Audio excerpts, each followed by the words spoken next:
एक गांव में एक भगवान का भक्त रहता था। वर्षों उसने अपने जीवन में भगवान की तपस्या की, भगवान की उपासना की, भगवान के लिए व्रत रखे।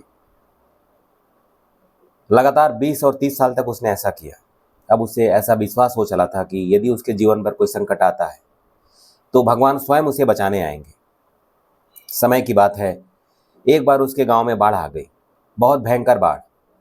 बाढ़ का पानी धीरे धीरे छत पर पहुंचने लगा। सरकार ने उस गांव के लिए राहत कार्य शुरू कर दिया। सैनिकों के सानिध्य में, सैनिकों की देख रेख में सभी गांव वाले को उस गांव से बाहर निकाला जाने लगा। कुछ को नाव से, कुछ को गाड़ियों से, जैसे भी हो सके, कुछ को पैदल हाथ पकड़ के सभी सैनिक गांव वालों को उस गांव से बाहर निकालने में लग गए, सुरक्षित जगह पर ले जाने के लिए। जब पानी भरता गया घरों में, तो जो भगवान का भक्त रहता था उस गांव में, वो अपने छत पर चला गया। पानी उसके छत तक पहुंच गया। तब सैनिकों ने उसे इशारा किया कि अब आप चलिए यहाँ से, हमने नाव लगाई है, नहीं तो आप डूब जाएंगे। पर उस भक्त को पहली बार ऐसा मौका मिला, क्योंकि उसको विश्वास हो चुका था कि उसकी भक्ति इतनी प्रकट हो चुकी है, इतनी पुण्यशाली हो गई है कि भगवान उसे अवश्य ही बचाने आएंगे। उसने सैनिकों को वहां से जाने को कह दिया। उसने कहा कि यदि मुझे कोई बचाएगा तो भगवान स्वयं आएंगे, तभी मैं बचूंगा। आज मैं देखना चाहता हूं कि इस संसार में वास्तव में भगवान है भी कि नहीं। वो हमारे जैसे कर्मनिष्ठ पुण्यशालियों को बचाने के लिए आते भी हैं या नहीं, या भगवान सिर्फ एक पत्थर की मूर्ति हैं जिसे हम मानते हैं और वास्तव में भगवान होते ही नहीं। ऐसा कहकर गांव वाला जो भगवान का भक्त था उस छत पर टिका रहा। पानी ऊपर चढ़ता गया। अब पानी उसके कमर तक आ चुका था छत के ऊपर जाकर। सैनिक अब भी लगातार उसको इशारा कर रहे थे कि आप पानी में डूब जाएंगे, कृपा करके हमारे साथ बाहर की तरफ निकलिए गांव से। पर वो भक्त नहीं माना। आज उसे भगवान की परीक्षा लेनी थी कि भगवान वास्तव में होते हैं या नहीं, क्या उसे बचाने आएंगे। क्योंकि उसे भरोसा था कि उसने जीवन में कभी भी कोई पाप नहीं किया है, कभी किसी को धोखा नहीं दिया, कभी किसी के साथ छल नहीं किया।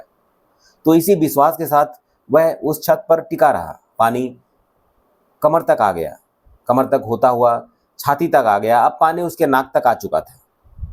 थोड़ा और ऊपर जाएगा तो उसकी मौत हो सकती थी। सैनिक चिल्लाते रहे पर उसने एक बात नहीं सुनी। तभी आसमान के ऊपर से देखा कि एक हेलीकॉप्टर आ रहा है। उसमें से एक रस्सी निकली हुई है। वह रस्सी उसके पास आकर खड़ी हो गई। उसने उस रस्सी को नहीं पकड़ा। वह अडिग रहा इस बात पर कि भगवान ही मुझे आज बचाएंगे, यदि भगवान होते हैं तो, और नहीं तो मैं यहाँ मरना पसंद करूंगा भगवान की याद में। मैं देखना चाहता हूँ कि क्या वास्तव में संसार में भगवान है और अपने भक्तों की चिंता करते हैं, अपने भक्तों की देखरेख करते हैं, उनका ख्याल रखते हैं। ऐसा बोलकर उसने उस जहाज से लटकी हुई रस्सी को पकड़ने से मना कर दिया। पानी उसके सिर से ऊपर आ गया। बड़े अफसोस की बात है कि उस भक्त की ऐसा होने पर उसी स्थान पर मृत्यु हो गई। जब उसको होश आया तो वो स्वर्ग में था, उस लोक में था जिसे हम देवलोक कहते हैं। भगवान सामने खड़े थे, बहुत चिंतित अवस्था में बैठे हुए थे। अपने भक्त को देखा, उनके मन में एक अजीब सी प्रसन्नता थी, एक दुख भी था कि वो अपने उस भक्त को बचा नहीं पाए। पर भक्त को कोई अफसोस नहीं। उसे तो भगवान से नाराजगी थी। उसने भगवान पर अपनी नाराजगी जताई। बोला, भगवान आप मुझे बचाने क्यों नहीं आए। मैंने अपनी सारी जीवन आपकी भक्ति की, अपने कर्म अच्छे रखे, कभी कभी कोई पाप नहीं किया, कभी किसी का दिल नहीं दुखाया। फिर आज ऐसा क्या हो गया कि आप मुझे बचाने नहीं आए। क्योंकि आप मेरे सामने साक्षात बैठे हुए हैं, इसका मतलब कि इस संसार में भगवान होता है। तो भगवान, मुझे इसका जवाब चाहिए। भगवान ने कहा कि तुम्हारे ऊपर कोई हेलीकॉप्टर आया था क्या। बोला, हाँ भगवान, आया था। पर मैं हेलीकॉप्टर से नहीं बचना चाहता था, मैं चाहता था कि मुझे आप बताएं, आप बचाएं, तभी मैं वहाँ से बाहर निकलूं अपनी जीवन रक्षण के लिए। भगवान ने कहा कि ध्यान से तुमने देखा उस हेलीकॉप्टर में कोई पायलट था क्या?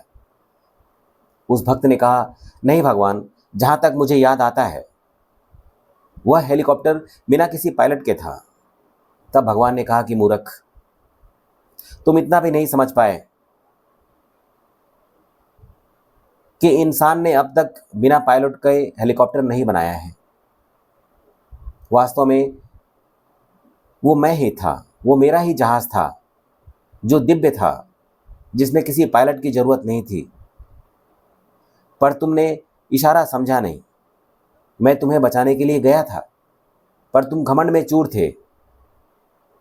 तुम्हें अलग धुन सवार थी कि भगवान मुझे बचाने आएंगे, पर तुमने ध्यान नहीं दिया वो मैं ही तो था जो बिना पायलट के हेलीकॉप्टर चला रहा था।